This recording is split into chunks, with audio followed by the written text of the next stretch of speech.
ప్రస్తుతం శోషయాచలం అడవుల్లో ఇప్పుడున్న బయాలజిస్ట్తో పాటు ప్రొటెక్షన్ ఆఫీసర్స్ కూడా ఉన్నారు. ఆ వాచర్స్ని అడిగి ఇక్కడ నైట్ టైం వాళ్ళు కంటిన్యూగా అంటే పగలు రాత్రి తేడా లేకుండా ఇక్కడే ఉంటారు. నైట్ టైం ఎందుకంటే ఎక్కువగా వైల్డ్ యానిమల్స్ అని కూడా నైట్ టైం మూవ్మెంట్ ఉంటుంది కాబట్టి ఆ మూవ్మెంట్ అప్పుడు వాళ్ళు సైట్ అయితే ఒకవేళ వైల్డ్ యానిమల్ని ఎలా ప్రొటెక్ట్ చేస్తారు, అదేవిధంగా భక్తులకి ఏ విధంగా కాషన్ ఇస్తారనే విషయాన్ని ఇక్కడ వాచర్స్ ఉన్నారు. చెప్పండి. నమస్తే బ్రదర్. ఇక్కడ నైట్ ఉంటారు కంటిన్యూగా.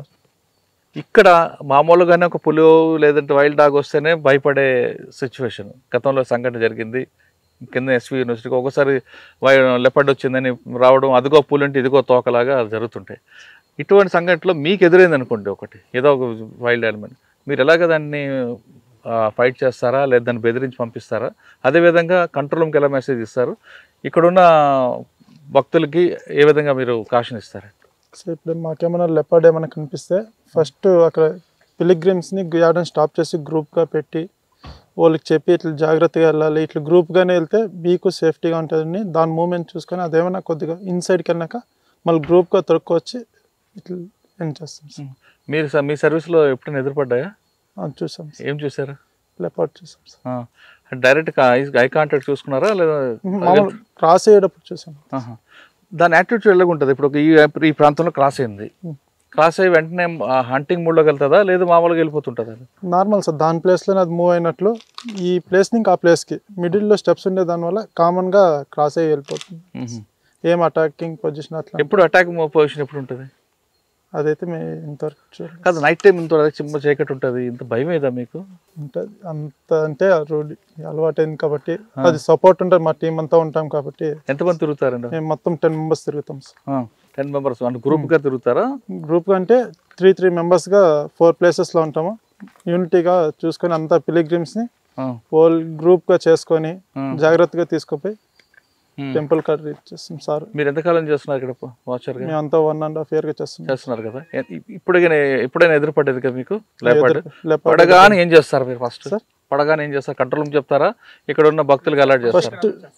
ఫస్ట్ మా సార్ వాళ్ళకి ఇంటిమేషన్ చేసి పిలిగ్రిమ్స్ పడి ఉంటే కింద 7th మైల్లో ఇన్ఫార్మ్ చేసి ఇట్లా ఆర్డర్ స్టాప్ చేయండి అని చెప్పి అక్కడ పొజిషన్ బట్టి ఇప్పుడు కంట్రోల్లో ఉంది అంటే ఇక్కడ ఓకే మూమెంట్ ఏం లేదంటే మళ్ళీ గ్రూప్ వైజ్గా తొడుకొని వస్తాం. తమ్ముడు చెప్పు, మీరు ఎంత గ్రూప్ ఉన్నా ఒక్కోసారి అది మీ మీద అటాక్ వచ్చింది అనుకో, ఇప్పుడు ఎలా మీరు రక్షించుకుంటారు? మీరు ఫస్ట్ పరిగెత్తాం సార్, యూనిటీగా ఉండి దాని పొజిషన్ ఎట్లుంది దాన్ని బట్టి చేసుకొని ఇచ్చేస్తాం.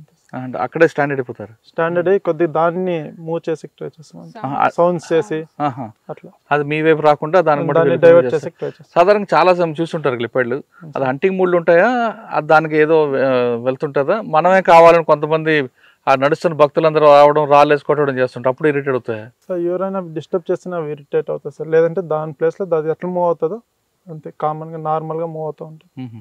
ఎప్పుడు హంటింగ్ చేసే పొజిషన్లో లేదు. ఎక్కువగా ఎస్వి యూనివర్సిటీ వైపు రావడానికి, అంటే ఇంతకుముందు నడక మార్గంలో కనపడిన లెపర్డ్స్ ఇప్పుడు ఎస్వి యూనివర్సిటీ కొంచెం ముందుకు వస్తున్నాయి.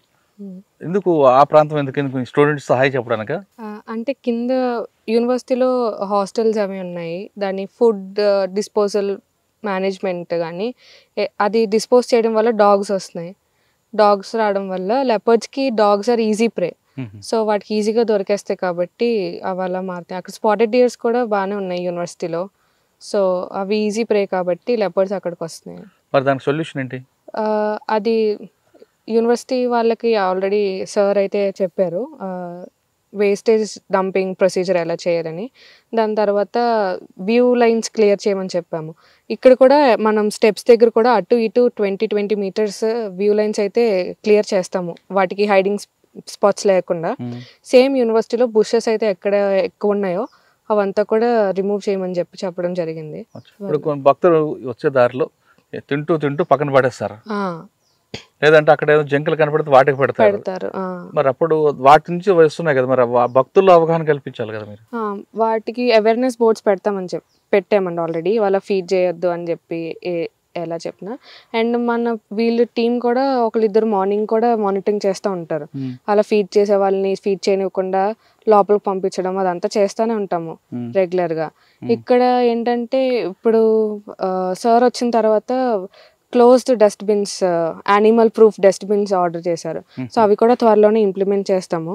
ఆల్రెడీ 10 ఇచ్చున్నాము టీటీడీ వాళ్ళకి, మిగిలినవి ఇంకా ఆర్డర్ చేసాము. అది రాగానే ఆ డస్ట్బిన్స్ కూడా ఇంప్లిమెంట్ చేయడం జరుగుతుంది.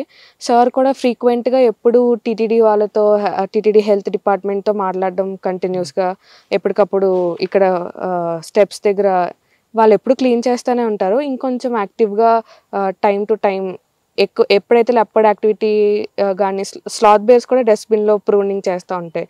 సో అవన్నీ జరగకుండా కూడా అవి ప్రికాషనరీ మెజర్స్ అయితే తీసుకుంటాం. ఫైనల్గా చెప్పండి, మీ వైపు నుంచి చేస్తాం, మీ డిపార్ట్మెంట్ లెపర్డ్స్ని కంట్రోల్ చేయడంలో, పెద్ద పులుల్ని ఇక్కడ ఇన్విటేషన్ ఇవ్వడంలో మీ వర్క్ మీరు చేస్తున్నాం మీ డిపార్ట్మెంట్. కానీ పబ్లిక్ వైపు నుంచి మీకు ఎలాంటి సపోర్ట్ కావాలి? వాటిని డిస్టర్బ్ చేయకుండా ఉంటే చాలండి.